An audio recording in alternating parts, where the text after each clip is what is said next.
Hi, everybody. Hello. Hey, it's Philip and Kim from Fourth Wall Theatre Company. We're here again for Beyond the Fourth Wall. Tonight's guest is my dear friend of many years from New York City, 𝗕𝗲𝗆 He is an actor, director, playwright, screenwriter, filmmaker, teacher, much like me, man of many different hats. So we're going to get to talk about a lot of cool stuff tonight with Lorrel. Thanks for coming, Lorrel. We're very happy to have you. Thanks for having me. Yeah. So joining us from New York City. Mm-hmm. So let's talk a little bit about you and your career and maybe how we know each other and all the wonderful things I've gotten to see you do. Start there. Start with how you know Lorrel and some of the work you loved of his. Let's talk about you and me. Well, Lorrel and I got to know each other at a group called the Barrow Group, which some of you who've studied with me or taken classes with me know a little bit about that, because I obviously steal some of my techniques of teaching from those fabulous people. I think that's the point. We all do, yeah. So yeah, sure. Well, when something's good, you take it, and that's what you should do, so you can pass it on and it continues to live. Mm-hmm. So we met there, gosh, 20 years ago or so. Mm-hmm. So we're dating. I've been with the Barrow Group for 21 years. I think I met you a few years after I started there. Were we in the intensive together?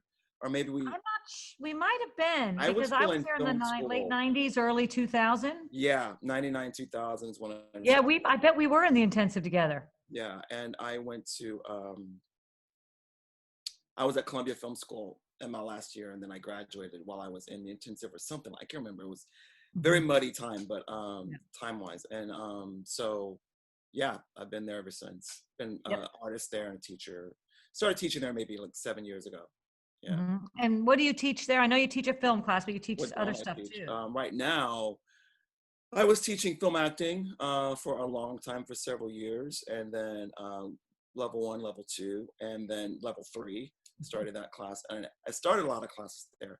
And then I started screenwriting 1 beginning, intro to screenwriting, then intermediate, and then advanced, and now I teach an intro to filmmaking class. I taught teen classes, acting, and scene study, all that stuff. So right now I'm mainly teaching there. I'm teaching intro to filmmaking and beginning, intermediate, and advanced screenwriting. So that's my focus there. And also teach at Sarah Lawrence too. So yeah. Right. I know you teach at Sarah Lawrence too, but real quickly about the Barrow Group, because in case there's any of our local actors, filmmakers who are watching, because of COVID, aren't the classes at Barrow Group right now online and open to anybody? Yeah, you can go online and barrowgroup.org, BARROW group.org, and there are a lot of classes. I think pretty sure that the summer classes are have all started. Yeah. But they're starting to talk about fall. Keep checking the website, because they'll start launching the fall classes soon, or advertising for them. So. One thing that I'm very impressed about with both you and Kim, I'm terrible about this personally, but let's talk about you since you're our guest. You don't just teach at the Barrow Group, right?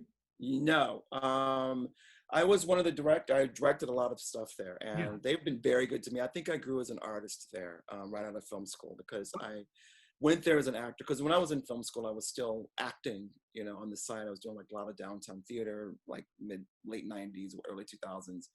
And then I went to the Barrow Group, and it completely changed my approach to acting and eventually directing and then writing. So I was there as an actor, and then I got really involved because I was very moved by what they were teaching and their approach to acting. And then I took the directing class, and my whole directing approach completely changed.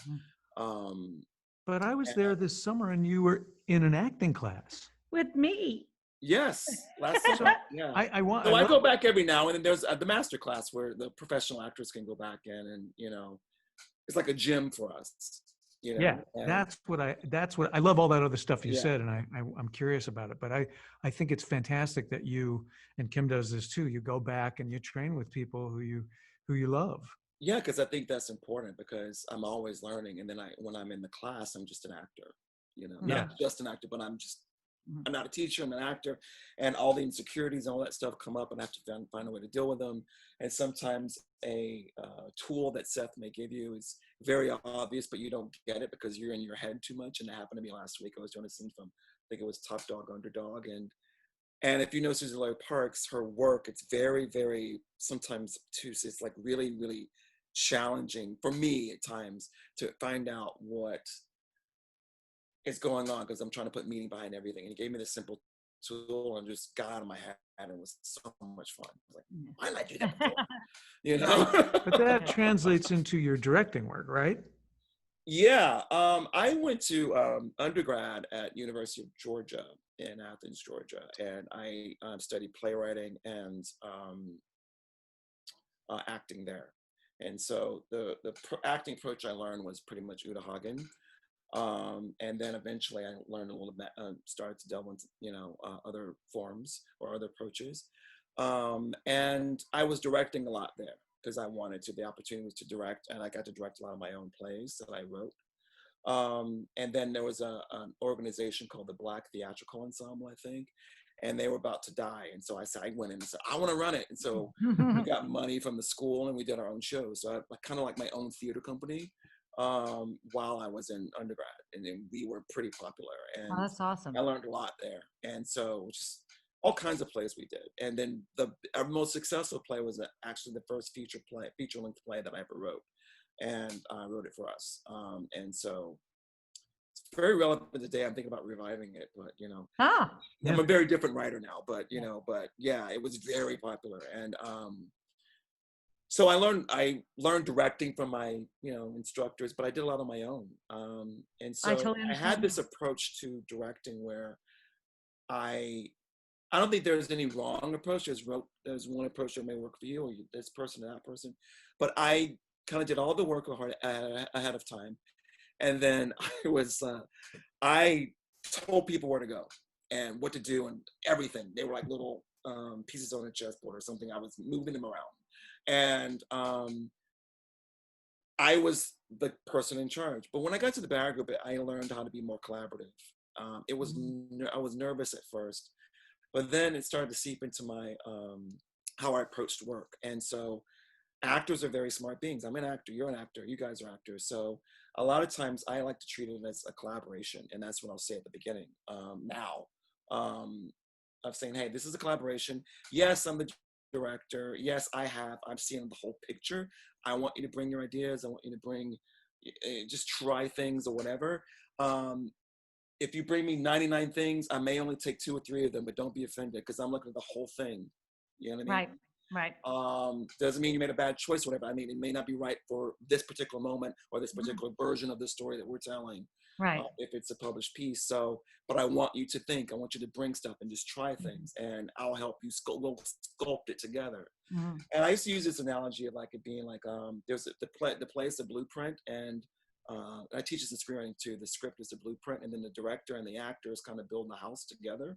The director is kind of the chief architect, maybe a little bit, but they get all these other people that they're working with. It's a collaboration, so we're building this thing together, and it's very much like that for me with you. And I have a lot more fun doing that, and the actors feel more involved, and like they have a lot at stake too, because hey, we helped create this scene together, and a lot of times an actor will come to you with things you didn't even think about, so I'm like, oh wow, I never thought about that part or that scene or that moment being played that way, or how you interpreted it. And sometimes I learn a lot by that, and I believe in that whole belief that that acting, directing is 80% acting. Hire some really, really good actors. A lot of times they do. I don't know if you've heard that, but I think 𝗟𝗍𝗍 or someone said that. I may be attributing that to the wrong person, but I always had that in the back of my mind.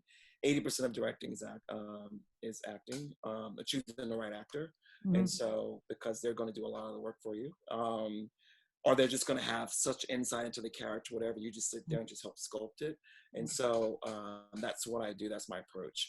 Unless it's something really, really stylized and we're trying to find it together. But even then, once they get comfortable with the material, I'll let them try things and I encourage them to. Yeah. And I've worked with all types of actors. And I think the teaching has really helped. In the last 7 years of teaching, I started teaching, I think it was in 2013, officially, a film acting class. And I've changed so much as an artist, as a writer, as a director, as an actor, just by teaching. Teaching's an amazing thing to changing what you do because of how you see. It also teaches you vernacular from a different way. Exactly. You learn to talk a different way that's more active. You learn to communicate. Really, yeah, much better. Yeah, I think I agree too. The teaching really catapulted me to another level of communication. It really did. And it happened without me even knowing. I'm like, yeah, oh, I agree. I feel so much more confident. I feel much more, because people are paying to learn what you have to share with them. And you also learn that you're talking to people from all different skill sets and who come from all different kinds of acting or different kinds of training as a director. So you have to figure out how to break through to each different individuals. And so you have to kind of figure out what their language is and how to talk to them, and then get everybody on the same page to be able to do things together. You know, along those lines, we were fortunate enough to see your production of Enemy of the People several years ago. Oh, yeah. That's the first time I met you or knew your work. Yeah. And you co-adapted that script and directed, correct? Yeah, it was first done as a workshop. The interesting thing about this piece was that it was, we did a workshop of it in 2010. And Seth Barrish is the co-artistic director of the Barrow Group Theatre Company's Off-Broadway Theatre Company, where Kim and I first met and studied together. And I did a reading, because I was in my first feature film. I was in post-production on it, and I had kind of left the Barrow Group to work on that for a while, because I was literary manager for like 7 years, and I was directing a ton and acting occasionally. And then I left in 2008 to officially work on my film, because it started at the Barrow Group as a play. And so while I was in post-production, I got a call to do a reading, to direct a reading of it. And so I did a reading. I found there were several adaptations of it around, and I found one that I liked. And so I did a staged reading of it. And it was really, really, we did the whole thing. It lasted like it was like 4 hours. Yeah, right. You're like, we're not going to that. And I was like, oh my God, we should have cut some stuff, and something. But I wanted to honor the text. And so we had this piece of a play. We did the whole thing, and they came back and said, we want to do a workshop of it. I'm like, really? And it's so long, And so I said, no, I want to adapt it. And I told him I'd been working, I forgot how this happened, but I'd been working on I'd worked on different adaptations of it. I had all 4 or 5 of them, and I was stealing from each one of them, and I was using that as a basis for something. And he said, let me see it. And so then we started to do our own adaptation of it based on that. So it went in other directions. And at one point because our schedules were so opposite, we were meeting at the Barrow Group like 8 in the morning, because I had to go to the editing room, and he had teaching. It was weird. And eventually I went so heavy into the film that he I forget what I'm saying, but I went to the film that he basically took over. He took the lead on it, and then eventually would just give me copies of drafts, and I would make notes and rewrite some portions here and there. And so that was one of the most challenging things that I ever did. It's because we didn't have a budget. We had like $300 to work with. And so I hired this was for the workshop in 2010. So I hired this woman named Kate Rance. I'll never forget. I think she's doing a lot of TV or film stuff now. And I said, I have $300 to work with to pay you. And she says, oh, we'll make it work. So she came up with this concept of just like blocks and everyone wearing black, and the movement of the furniture pieces would happen during the scenes and whatever. And the actors hated it, because I knew that if this was going to be really smooth, that we had to start from day one working with that, working with moving blocks around part of it. And they're like, this is so ridiculous. Why am I moving furniture? And so and by the time we opened, it was seamless. They were just moving blocks as they're, towards the end of the scene, they're like getting up and just became part of the show. And they're setting up for the next scene. And then boom, the scene starts, lights change and the scene starts. So it was really seamless. There's no break in between scenes. And so Seth really liked that. Staging, he really did. And so and it was successful. I went to the first show of it, and I never went to another, because I was so exhausted, because I was in post. And I was like, I just started post because I shot my film, and I was like, oh my God. And I got texts from people, they loved it. And then several years later, he contacted me and said, we want to bring this to the main stage. And so we sort of had this similar concept. Talk about the cast was remarkably cohesive. And you guys were just talking about, you know, dealing with people from different backgrounds. But my impression of that production was that those people were all, maybe I'm wrong, but all Barrow Group They people, were, yeah. and were Everyone spoke the started same on, language. you know, on the Yeah. same page. Everyone. Yeah, It's easy when you are directing actors within the same theater company because there's a certain approach, and so you have shorthand with them. Yeah. You know, like I say, oh, try this tool or whatever, or do this here, and people know what you mean. Yeah. We did have one in that production that you saw, which was the main stage production. In 2017, we had one young girl whose father taught there, so she kind of knew it, but I had to explain it to her. And then I think we may have. No, everyone was pretty much from the Barrow Group. Yeah, so it was really easy. But I'm sure Kim has too, the challenge of directing people who don't know the language. Oh, yeah. That's when your skills come in as a director. Committed to indicating the emotion on the top of the line. Exactly. Yes. They're like, that's what I'm playing. And I'm like, oh, well, let's try to figure out how to backpedal off of that. Exactly. Yeah. So those are the challenges for me. I don't know if that's for you too, those people that want to play that top of the line. And they just it's just a different approach and what they've learned and stuff. Yeah. And so a lot of times I just get them just to relax, and sometimes it's just like, just say the words. All right. I tell you, I use that conversation exercise. Yeah. Oh my God, that's a godsend in the world. It's a godsend. They use it everywhere, and you know, and it's just they start relaxing, and then you know, and then some of the Uber stuff comes in, and I'm like, well, and they start listening. Yeah. It's amazing, as if you just talk about what you made for breakfast, you actually start listening to somebody. Exactly. Yeah. Oh, it's so fun. People don't know what we're talking about right now, but that's okay. Good. So tell me, let's talk to you a little bit. Well, and so it was really fun just to book in that. You know, Lorrel and I were back in class last summer together in our master class again, which was so cool for me because I hadn't been in class in almost 20, you know, well, not 20 years. I've been gone about 13 years. I've been back in Houston about 13 years. But to have you in class was so awesome. So we started out doing a scene together right out of the gates, and that was really lovely for me to break into mostly new people. We did, what was it? Was it August Osage, right? August Osage County. Yeah, it was so fun. It was really good. And some people who are watching might not know that Kim went last summer for an extended period to New York because she wanted to. That was very admirable. Yeah. Yeah, I wanted to go back to class. Yeah. So that was really, and it was just, I had a great time. So it was lovely too to see all my friends, which I only get to do like this or email or. Yeah, and I know that you and I have talked about at one point, not like I was going to say a play. A play that we were supposed to get together. It's still coming to you. It's still coming. I know. Public. I'm saying it in public. She takes you to task. I do it, don't I? No. I was going to say, she's going to bring that up because I was going to bring it up and say, hey, I'm still working on that play. It's like, but the play I was working on turned into the show that Barrow Group produced last year, which I directed. And is that the one you started with, was Awake? Well, let's talk about that. It was one of the little playlets in Awake, and then it went into another area. You know? Well, I just want everyone to know, first of all, that I've tried to get you here a few times. I tried to get you to direct 𝗟𝗲𝗄𝗵 the train. Yeah. I offered you Between Riverside and Crazy, and you just won't come here. No, I think it's always like, because I'm, you know, it's always like work. I mean, like I know. Work we know that. We do. I'm teasing you.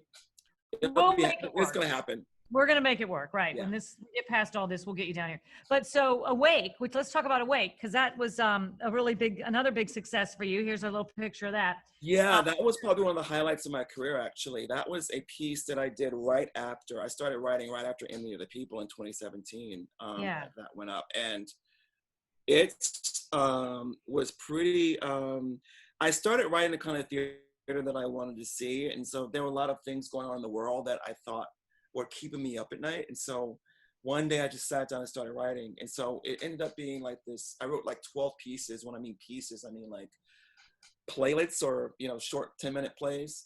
There are several 10-minute plays that I wrote, and then several monologues. And then we chose 9 pieces for the final show. And basically the plays is basically an evening conversation starter. That's what Seth used to call it, conversation starters. In that these 10-minute plays, you spend time with these characters and they're dealing with something really, really uncomfortable. You know, I took audience to uncomfortable places. And a lot of people want me to revive it now because it's such in the national conversation now. Cool. It's about racism, prejudice, homophobia, gun violence. We dealt with the immigrant situation, kids at the border. Yeah, I think you should. I think, I know, I heard it was just wonderful. Yeah. And sorry that we came up like, I think a week after it was closed or it was something. amazing, and I got to direct it, and I weren't you and in a wrote and scene directed. too? I was in one of them. Yeah, I didn't want to be, but they kind of made Lee and Seth Aw. made me, because we saw several actors, and they're like, "Well, we kind of used to you doing that part." And so I have to give a lot of credit to her, my dramaturg, Christine Serker. I showed them to her first, because we did a stage reading of the piece, like in the summer of 2017. And it was very successful. And she encouraged me to just keep writing and writing. So I kept writing. I wrote so many pieces, and we kind of like sculpted it down to the show. And I have to give a lot of credit and thanks to Lee and Seth, who are the co-artistic directors of the Barrow Group, because it was a very successful play on all fronts. And they just kind of left me alone. I mean, they gave me notes and stuff like that. They're artistic directors they're going to, but they kind of left me alone and let me do my thing, you know? Right. And, and I was really happy about that, you know, because I was writing, directing, and acting, you know, but I didn't feel it wasn't work to me, you know, it was like my life's dream to do a show like that. And so, so a lot of the actors are like, we should revive it. It's so, you know, it's perfect for now. I'm like, no, I'm gonna do a similar piece, but I'm interested in exploring the Zoom platform, believe it or not. Yeah. And that's like, yeah, because I had some friends. If you can go, your audience, go to filmgym.com. There's a German company, American and Germans or whatever. My friends Philip and Michelle, they're married, and they have a company there. And I think it's theater, and they do theater and commercials and film. And film, I think Philip's a big popular German actor there now. And so is Michelle. And so they did this play that Philip wrote and he directed, and it was all live on Zoom. It was almost like a live film, you know? Yeah, see, that's blocking and all this other stuff. And I think the actors were in different countries. I'm not sure. It was wild. And so you can still see it now. Yeah. Yeah, if you go to Film Gym and see the narrative, click on narrative, I think you can still watch it. It's like an hour and 45 minutes. Okay. And some of it's in German, but if you want, you know. Yeah. Well, that's really interesting to me that you bring that up. And I'm going to say something to ask you some questions, because streaming world, I know. It kind of makes me sad for theater, but I'm interested in people who are segueing to something like you're talking about. The idea that they're doing some interactive, they're actually running the medium itself in a creative, new original pieces and working. I'm not really interested in reading Virginia Woolf or doing anything like that. I see some really, it's exciting to me. I just adjust to change. I'm not saying this is going to be permanent, but I think it's going to be here long after things go back to normal, because it's what we have right now. And so I think people are just trying all kinds of things. It's like the Wild Wild West. And so I'm just embracing it. I'm like, what can I do to address this? And so there's a lot of things I've been watching. Film Gym was one. The Public did something called The Line by the authors of The Exonerated, and they did that on, I think you can still watch it in September, and that's up on their YouTube channel. And a lot of it is more like film. I think that piece wasn't live. I think it was taped, and they played, you watched the edited version of it. But then some things are live, and some things are successful, and some things aren't. Yeah. But I think it's like a weird combination between film and theater, because there's movement and it's wild. Yeah, but see, that's I just let my mind go when I'm watching it and just go with the actors, you know? So, well, that's interesting to me, to actually create something that's almost a new medium. Go, okay, well, it's not. I think that's what we're doing now. Film. Yes, that's interesting to me. But when people are trying to say, "Oh, it's theater," I'm like, "No, it's not theater." Someone will come up with a name for it. It's not theater. It's not really film. You I call it get a name, Laurel, and you send it to me. And I'm gonna start promoting. But I have a lot of colleagues who teach, not at, you know, who are really don't want to do it. They're like, you know, I don't like it. I'm not going to do it. You know, I don't want to embrace this. So, and I can understand that. That's fair. But I'm like, okay, I can't put people on the stage right now. If I do people on a film, it's like limited in what I can do with them. So I have this. What can I do? Yeah, I think that's great that there's people like you, but I think it really is wonderful, and that you have so much experience in both mediums. Yeah, that's what's fortunate for me. Natural that you would be able to marry the mediums. I loved it. I'm like, oh wow, this is gonna be amazing. So I'm working on a piece now that's like Awake, but for this medium. And I'm deciding if it's gonna be live or Memorex. Just kidding. Aging myself. How are you gonna know if I'm reading it? Yeah. No, it's gonna be live or edited or a combination of both. The only thing that's the drawback is that when it's live, some people might have a really wonky internet connection. And I've done a couple of readings like that recently, whether I did a private reading of a play, and the lead actors, rehearsals were great, but the lead actors, suddenly that day, the lead actors' internet went wonky. And they're like froze, or they got kicked off. Or something. Yeah, that happens to me. That didn't really happen on this Film Gym thing, and it didn't really happen in a couple of other things I've seen, but sometimes it's like problematic, and you go, damn it. I know. Well, I think that's cool. And so tell us a little bit about Sarah Lawrence. Now, when did you start teaching at Sarah Lawrence? I'm about to go into my third year. I started there the fall of 2018. I started, was hired in the theater department to teach acting for the camera. And then they brought me back next year. They renew your contract every year. And so I was brought back to teach that again, and then contemporary scene study. And then I was also working in the film department, teaching a screenwriting class. So because I have experience in all these different mediums or, field areas. So I'm back next year teaching an MFA screenwriting class, and then in the writing department, and I'm teaching in the theater department film acting, and then a regular contemporary scene study class. Are you doing it all online? Yeah, as far as I know. They keep changing it, but I don't know. I think it's gonna be. I think my class is gonna be online, and then other people might have a hybrid. As far as I know, I'm gonna be online, and so I adapted pretty well because I was teaching screenwriting, film acting, and a regular contemporary scene study class in the middle of the shutdown, in the middle of when we went on lockdown in mid-March, and so I had like another 6 weeks with these kids. Yeah. And so I spent my spring break trying to figure out how to make it work. So I was doing all this emergency Zoom tutorials and like research, and it's a lot of work, but I brought the energy to the classes. People stayed really connected and they showed up. So I was really pleased with that. So, but it was a lot. It was me. I just would collapse after the class because I'm like, yeah, you're like, it's like your own little performance, keeping them engaged, you know what I mean? So, and I'm lucky enough because I live alone right now, and so I have a big room that I can teach in. I can just put the computer up and like move around, and they can see me. I have a camera connected to it, so it's like cool. So it was like a one-man performance. One person show. I think that's a good idea. I mean, I taught a directing class, and I found that on Zoom, and it was nice because, believe it or not, I actually felt like it's exhausting because you're trying to look at all the people and you're trying to see who's engaged and who's not. But I felt like I had more time to actually really delve into answering questions and talking about the actual step-by-step, progression of how things actually work and how to dismantle the myths about how to talk to actors, how to deal with problems, how to break a script down. And when I loved your analogy of a blueprint. I always use an analogy that as a team, you're building a water slide park. Because we build that together, but the actor is the water. The performance is different every night, and they have this flexibility. So I always like to find an analogy too that you go, no, together you build this thing you repeat, but you still have flexibility. And I used to use the house. I said, well, we build the house, but the actors are the furniture because the furniture can move a little bit every night. Exactly. Yeah. Exactly. So that's a good one too. Yeah, that's cool.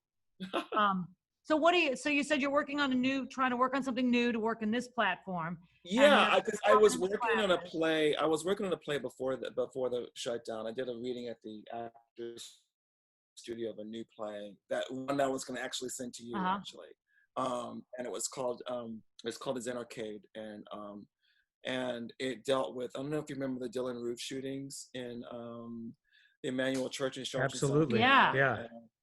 The kid went and shot up the Black congregation or the Bible study. Right. It was. It's not directly about that, but it's inspired by it. It's almost similar, but it's not. It's very much more nuanced, and it's not about that situation, but something similar happens. But the people know the kid. So I was working on that, and we did a reading of it. It was a very interesting reading, to say the least, but it was very successful. And we did a reading of like a second draft of it. And it's a long play, it's dense, and it deals with a lot. and there was a lot of focusing on. And so I was working on that before the shutdown. I was going to go back and do another, because they had invited us back to do another reading of it. And I was just I started to think about the world and what was going on. This was like March, April, and the director, I was working with the director, and he said, you know, let's use this time to work on the play. I'm like, it's too dark. I want to work on that. You know, I think people are going to want happy stuff. I need to find a comedy or whatever. So, and then, you know, the George Floyd killing happened. And then, you know, it's back in the national consciousness and never in a way it hadn't been before. Yeah. Racism and like prejudice and white supremacy, all that kind of stuff that's always been around. But for some reason, people were really wide awake because we've been home for so many weeks. Yeah. And so I was inspired to go back and work on it, you know? So I started working on it again, and along with this piece I'm working on for Zoom. Mm-hmm. And it's just really dark. But I like to do a lot of research on things. Mm-hmm. Especially if it's a subject matter I don't know much about. I mean, I know, you know, I'm Black, I'm from the South, I know about that and racism and things like that. But it's dealt with like a white nationalist, you know, and gangs and things like that. And so I've been doing a lot of research on that. And it's really dark stuff. Oh yeah. So, but I think it's necessary to tell that story. Not their story, but like confront that situation. Sure. And how these people deal with it when someone in their midst has been lying to them the whole time. And so that's what the story's about. Mm-hmm. So I'll go back to it probably in September or something, when school starts, when I get my fall schedule. But yeah, you'll get a copy of it. You know, since we're sort of on the subject, we've been, I think every theater, well, I'll just talk about us. You know, we're two white people who run a theater and our staff is all white. Yeah. And so a lot of stuff has started to surface in our community in Houston, and I think nationally. You know, this "We See You" document that do you know what I'm talking about? Yeah. White American theaters. Yeah, I figured you did. And so this is something that we're starting to kind of think about and try to sort of look in the mirror about and start talking with our board about and staff. And I'm being very general about it, but I guess since you're talking about this stuff, is there anything that you want to talk about? Like, or, I don't know, what's the question? What would you say to us? Maybe that's the question. What would you, as a Black artist, say to a couple of white people who run a theater in Houston, Texas? Well, look at that. I would say look at that document and see and really reflect on it and let it and have discussions amongst yourselves about what you can do, and work even outside your comfort zones and figure out what kind of theater you want to become or be. Because I think it's a really important moment for not only America, for all of us, not just Black people, for white people, you know, Indigenous people, everybody, because now we're coming together. These conversations are going to be difficult. They're going to be challenging, and you'll want to like, I can't change it overnight. And you can't change it overnight, you know, but you can do your part. Yeah. And really, I would say go outside your comfort zone and say, hey, what do we want to do? Do we want more diverse casting on our stages? Do we want go even further than that? Do we want hire more diverse staff? We want more diversity in our classrooms. All that stuff is very, very valid, but you have to be willing to do the work. You know, that's what I would say. I can't. I don't like to give people, not advice, but I don't want to, because I can't, we're not a monolith, so I can't give you there might be people in your chat who might feel differently and say, no, they need to do this, and listen to all that and see what you can accomplish on your own, but don't, I'm not gonna let you off the hook by saying, don't feel like you can't do it overnight, but yeah, you have to push, you have to really feel like, really take a look at yourselves and like, and how you want to change. Look at that document and say, this was actually coming from a group of people who've been working in this field for centuries, and they finally come up to they finally come to the table and said, look, this is what we've been dealing with, you know, and this is what we need to survive in the theater. And if you want to work with us, this is what we request, you know. So yeah, I don't know if that answers your question or not, but no, I think it's very important for you to talk with other people of color, Indigenous people, everyone, but also talk amongst yourselves too. Read, research, all that kind of stuff. Read about other authors, you know what I mean? Get those people on your stages, you know what I mean? Tell different stories. That's what I told. That's what I said to some other friends of mine at the theater company. Do you feel it's being or that's being received well in the theaters you work in and around New York, or are you? Here's the thing. I'll be very, very honest with you. To my face, it is, but they go home and close the door. I don't know what they're saying. Well, yeah. Does that make I think sense? for me, I think, and I'll be very honest with you because you're my friend for decades. And what I think is, I think for most, well, I can't, I'm not gonna speak for most white people. For me as a white person, I think when I read it and when all this started and when the George Floyd incident happened and when I started to see the movement happen, I think what I realized was that I didn't understand how little I actually knew or allowed myself to see. Yeah. And so what I'm doing is going, how disconnected actually are you? How much do you take for granted that you have some kind of connection to the Black community, the community of color, when you don't have that much of a connection? And you just took for granted certain things and you don't really actually do the work you need to do. And I know that that's there. So I'm trying to evaluate what that means in terms of how to put the work into motion. Yeah, I mean, people, you look at Jane Elliott videos. That's usually one of my favorite people to watch because she's really doing the work of like, hey, to her own people, saying, hey, we've been indoctrinated almost from birth, at least from kindergarten. Yeah. Of like, that you're superior, even though they may not have come out and said that to you, the way you were taught, the things you were taught. And I was always taught that I was inferior, whether it was said to me directly or indirectly.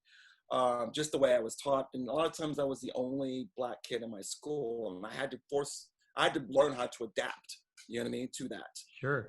In my classes. And so that takes a lot of skill and strength, and you live that way your whole life. So I know a little bit about you, Kim, but I don't know your whole upbringing, but I would imagine you haven't had that situation where you were the only one for most of your life in a situation and had to learn how to adapt and survive. And so that's the situation I've been in for most of my life. And I've had to, and a lot of Black people, they've been in that. And we're very, very strong in that sense. And that if we want to survive, we have to learn how to adapt and then, and just keep going and deal with microaggressions and outright racism, and just be looked at, and sometimes we're not even seen, so that's I'm kind of babbling there, but no, that's all important. I think one of the things you said that's really important that I've spent some time really thinking about is microaggressions. I'm like, what little things do I do that, because especially being raised in the South, that I didn't even know were racist statements or trigger statements or things like that. It's like, I didn't even know these things. And I had to look at them and go, well, now I know them. So if I say them or they come into a conversation, I'll know them immediately. And when you say about how much did I suffer, I have to adjust, I'm like, you're absolutely right. The only thing I've ever been able to go, where can I, like as an artist, I always try to go, how can you put yourself in someone else's shoes? Can you look at anything? And I'm like, well, I certainly can't know the suffering of what Black Americans and just Black people over 400 years have suffered. But I can go, well, as a woman, and the discrimination I suffer in the workplace, how many times people have grabbed my ass, have said things to me, and then I've gotten in trouble in the workplace. I go, there's a tiny window there that I can go, I have been discounted for being stupid because I'm blonde, because I'm a woman. And I go, think of that amplified 10,000 times. And maybe you can get an idea without having the experience. You can at least imagine it. And I go, that's unbelievable. And I have walked around in my life and not really paid attention to that. That there's a whole race of people that are my friends that I've not. That's a lot of times when they say white privilege, a lot of times that's what we haven't been forced to think about it or had to think about it only in certain situations. You know what I mean? So. No, our culture doesn't even ask us to think about it. No. It doesn't even, it actually allows us to watch you get killed and murdered on a daily basis and allows us to go, oh, but they probably did something. Yeah. That's the big one that I read a lot about. And I was like, I think what's interesting about that is that you had different angles and it was just relentless for like nearly 9 minutes. And so, and I think it was like the straw that broke the camel's back. For us, it was like, okay, this is enough. No, I'm done. But there's, so I figure out as an artist, what can I do? because that's where Yeah. my voice is strongest. And so I decided I like to go to uncomfortable places. And so I did decide to bring that play out again, because other than just dealing with this kid and now he infiltrates his family, there's something in us that not us as a whole, but a lot of times there's a quickness to forgive because we don't want to face the trauma of that anger. Is too deep and it could destroy us, I think, sometimes. And so we found another way to deal with it, maybe through religion or whatever. And I'm not speaking for all Black people. I'm just speaking for certain people that I have seen the media, even in my own family, where I can't deal with that. Give it to God. He's got it, or she's got, whatever. And so I'm really curious about that. And so I want to focus on that in the play as well as telling the story of this kid who infiltrates the family, destroys it, almost destroys it. So that's my contribution in this new piece that I'm working on. I like to basically give conversation starters, put people in situations where they're uncomfortable for you to watch, but are very real. Yeah. So it's going to be a little bit, that's what Awake was. And so that's what this is going to be, but a little bit more. Well, I want to see them both. Yeah. Well, I want to see both of them. I wanted to, we've been talking about the one you're still writing, and I would still want to, or Awake. I don't know which one was you were talking about, maybe sending down here or working on with us at some point. That there's a piece in Awake that I decided to. It was about I was developing into a full length, and I just kept it a short play and kept it for Awake. So okay. Yeah. Well, we're still going to get you to write a play and come down here, so that's okay. Thanks. Whatever it ends up being, right? Thanks for being willing to talk about that with us. That's I appreciate that. It's helpful for us to hear, and I think it can be helpful for other people to hear. I think the important thing is for you have conversation with yourself. I mean, I'm sure you're already having it with your board. We will. We are. We figure out how you're going to approach it, because it's very important. It's such a weird time to be running a theater, because you have to decide, what are we going to do? How are we going to do it? And I'm talking about just existentially, right? And now there's this whole other thing that is as important, and trying to decide what action items you can take about that. It's a very interesting time to be running a theater. I think it's also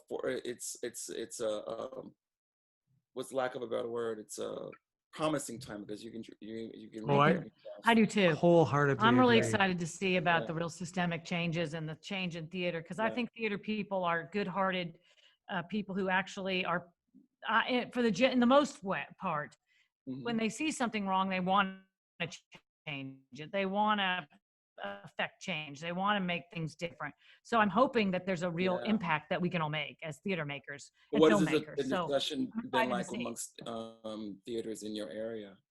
I think everybody here, for the most part, really wants to do the same thing. I think people here sometimes are less verbal.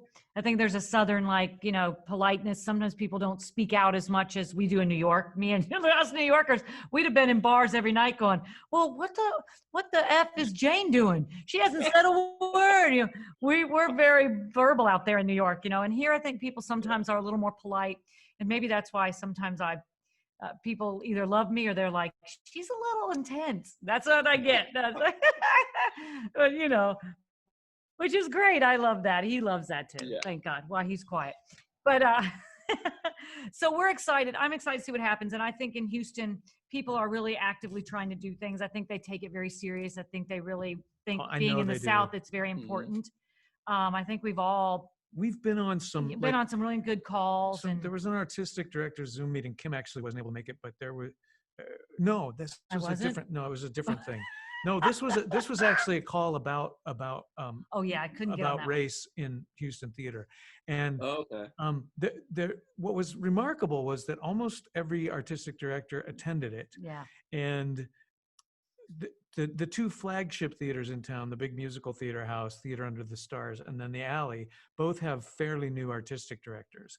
And they're both, as opposed to their predecessors, these guys are both really open to talking with the community at large and listening.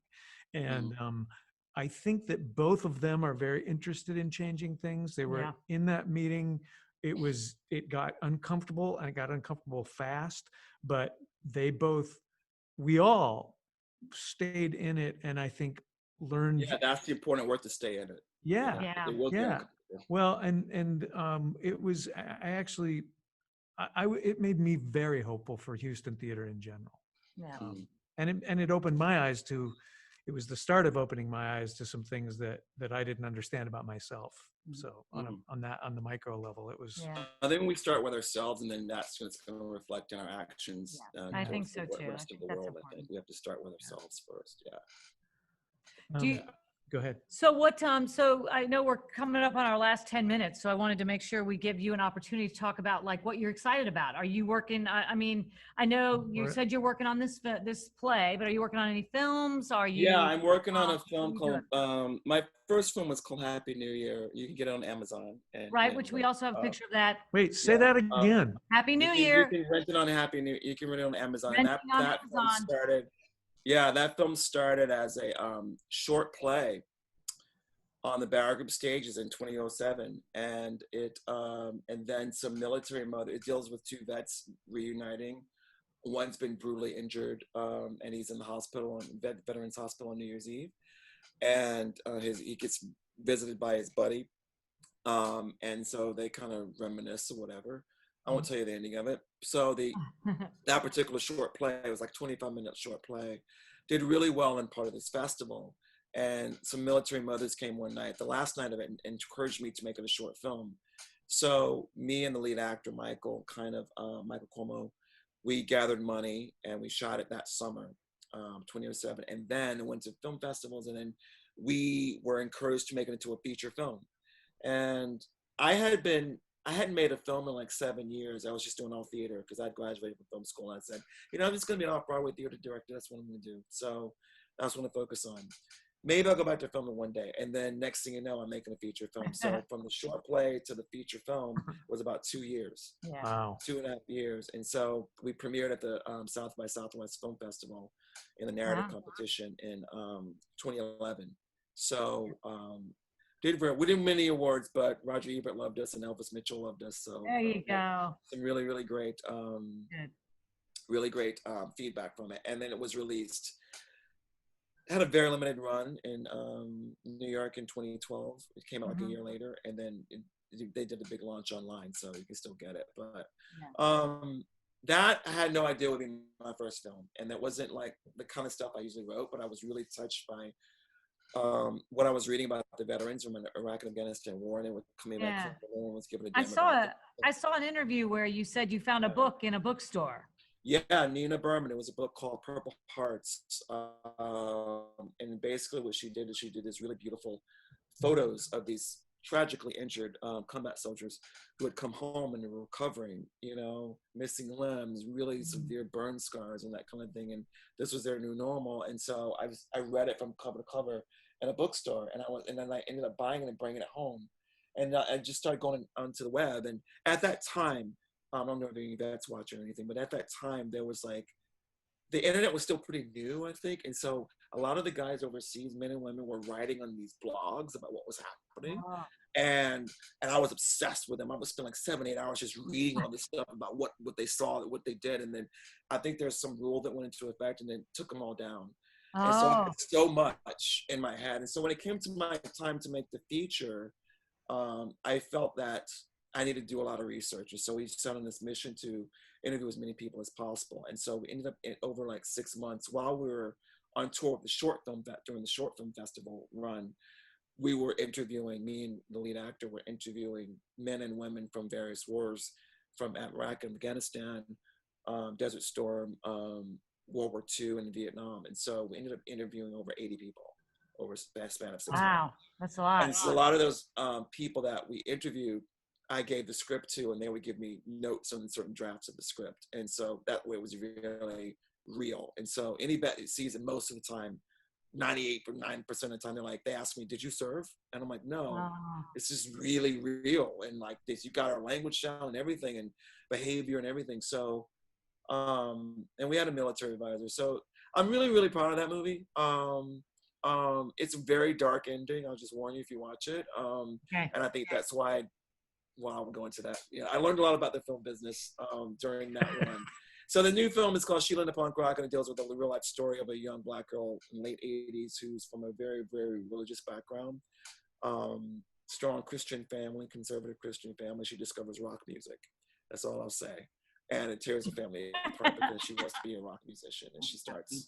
Doesn't have a happy. So happy. It has a very happy ending, very happy ending. But it's based on a tragic event that happened to me when I was that age. And so, with my mother, she got involved with a church, a certain church, I won't say, but it's revealed in the film, and she's not gonna be happy with it. The film, but everyone who reads it can't make everybody happy.